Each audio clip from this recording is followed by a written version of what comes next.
Drame à Affienou, dans le département d'Aboisseau.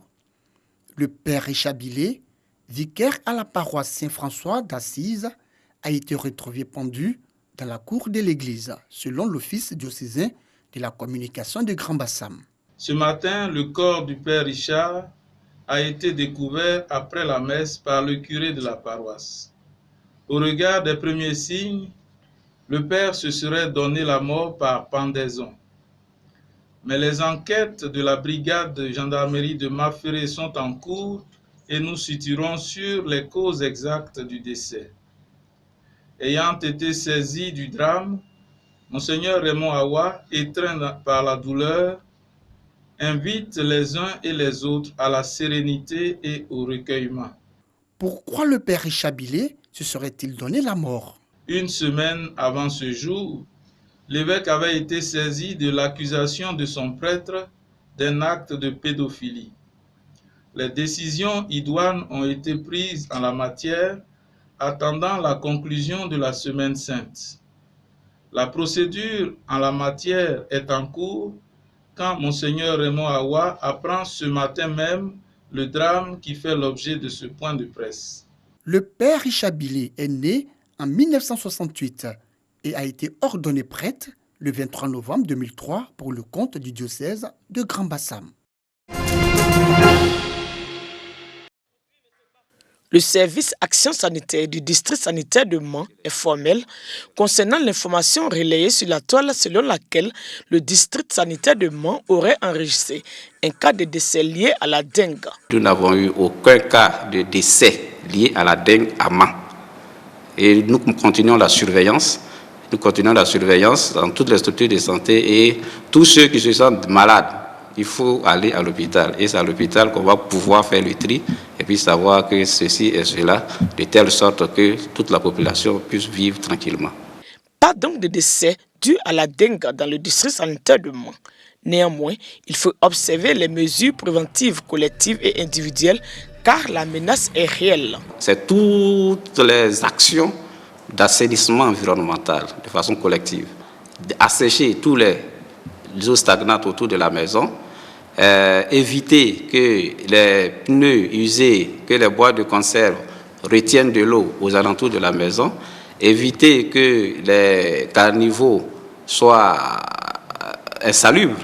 Et de façon individuelle, utiliser les produits répulsifs contre les moustiques, dormir sous une moustiquaire imprégnée de jour comme de nuit, désinfecter les habitations par l'action de la fumigation. La dengue est une infection virale transmise par un moustique femelle de type Aedes, communément appelé moustique tigre. Il existe 4 types de virus de la dengue. Les symptômes apparaissent 2 à 7 jours après une piqûre par un moustique contaminé et durent 2 à 7 jours. Ils incluent une fièvre élevée accompagnée de sévères céphalées, des douleurs musculaires ou articulaires, des nausées, des vomissements, des éruptions cutanées. Le traitement de la dengue est symptomatique.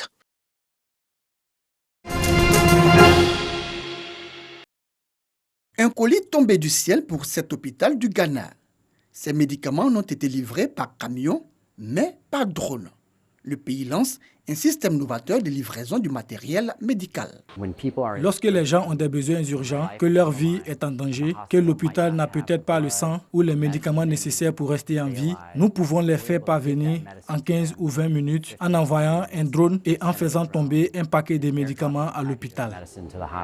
Faute d'infrastructures, les populations rurales du Ghana sont souvent coupées de tout. On croit vraiment que si on doit apporter du matériel d'urgence, ça nous facilitera la tâche. En 30 minutes, le produit vous est livré.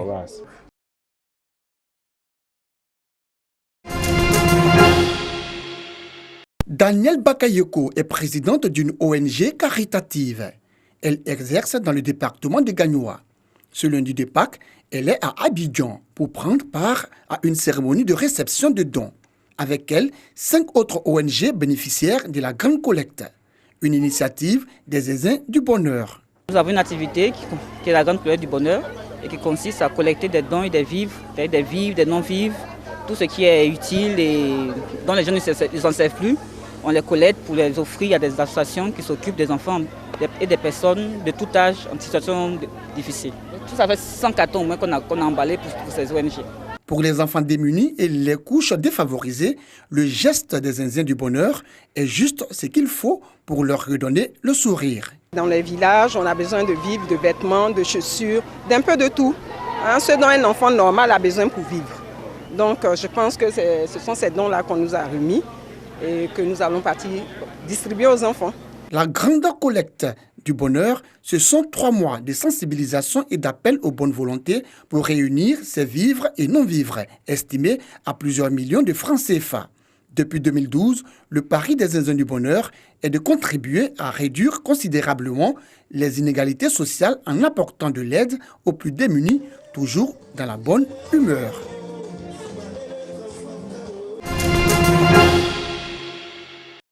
Des enlèvements d'enfants, des vols occasionnés par le personnel de maison, des départs précipités des filles de ménage, des réalités que vivent au quotidien les employeurs de maison.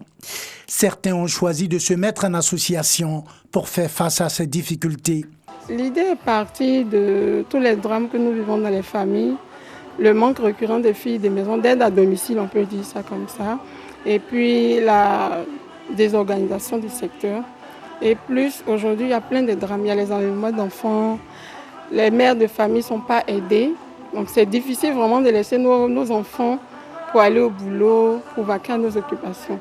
Et plus ces filles-là sont livrées à elles-mêmes, elles ne sont pas qualifiées.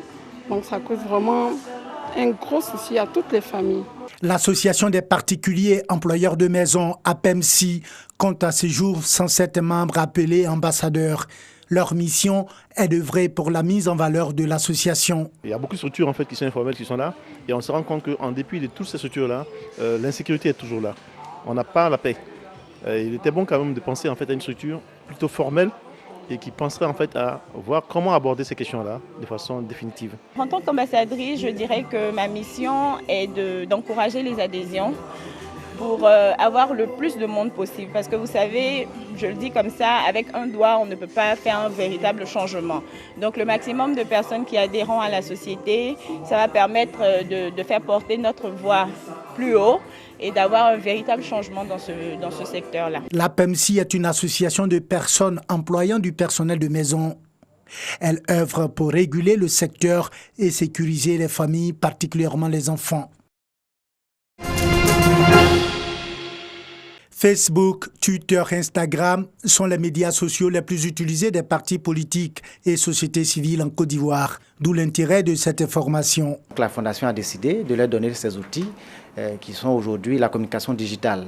Avec l'utilisation des médias sociaux, Facebook, Twitter, comment utiliser ces outils-là pour en faire des instruments efficaces pour atteindre les cibles donc des partis politiques, pour parler aux populations de manière structurée, de manière mieux organisée et mieux dominer, j'allais dire, les médias sociaux pour ne pas qu'on aille dans tous les travers. Les médias sociaux participent à la visibilité et accélèrent le transfert de l'information. Préserver sa vie privée exige une bonne maîtrise de ces médias. La communication digitale aujourd'hui, les avantages spécifiques, c'est que vous pouvez mesurer tout ce que vous faites. C'est-à-dire que vous faites une action de 100 francs, vous pouvez mesurer l'impact tout de suite et rendre compte à votre patron, ce qui n'est pas toujours évident dans notre contexte africain où la médiamétrie n'est pas bien poussée. Des jeunes issus des différents partis politiques et de la société civile présents à ce forum sont unanimes sur l'importance des réseaux sociaux. Le réseau Internet est beaucoup utilisé par les Ivoiriens. La grande partie de l'électorat ivoirien se retrouve aujourd'hui sur les réseaux sociaux.